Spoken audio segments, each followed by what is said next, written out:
Hello all. So இன்றைக்கி வீடியோவில் வெந்தயக்கீரை எப்படி பண்ணுறதுன்னு பார்க்கலாம். கீரை செய்கிறதுலே ரொம்ப கஷ்டமான விஷயம் கீரை ஆயிறது தான். ஒரு வழியாக க்ளீன் பண்ணியாச்சு. இனி இன்க்ரீடியன்ட்ஸ் என்னென்னு பார்க்கலாம். துருவின தேங்காய், சின்ன வெங்காயம், பெரிய வெங்காயம், பாசிப்பருப்பு ஊற வச்சது. கீரை செய்கிறதுக்கு இன்றைக்கி நான் குக்கர் எடுத்திருக்கேன். ஆயில் போட்டுட்டு சீரகம், நல்லா சீரகம் பொரிஞ்சு வரணும், வதக்கிக்கோங்க. அப்படி நம்ம ஆயிலில் சீரகத்தை வறுக்கும் போதே நல்ல ஒரு வாசனை வரும். அது எனக்கு ரொம்ப பிடிக்கும். அடுத்து சின்ன வெங்காயம், பெரிய வெங்காயம். வெங்காயம் நல்லா கண்ணாடி பதம் வர வரைக்கும் நல்லா வதக்கிடுங்க. அடுத்து ஊற வச்ச பாசிப்பருப்பு ஆட் பண்ணிவிட்டு வெங்காயம், பாசிப்பருப்பு ரெண்டும் நல்லா சேர்ந்து வதக்கிடுங்க. நம்ம சுத்தம் பண்ணி வச்சுருக்க கீரையை சேர்த்துடலாம்.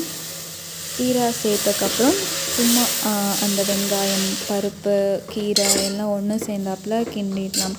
இதுக்கு லைட்டாக தண்ணி ஆட் பண்ணிவிட்டு ஒரு விசில் வச்சு எடுங்க. தண்ணி தெளித்து விசில் வச்சனால அதில் ஈரப்பதம் இருக்கும். ஸோ அதோடையே உப்பு, துருவின தேங்காய் ஸ்லோவில் வச்சு நல்லா கிண்டினீங்கன்னா அந்த ஈரப்பதம் போயிடும்.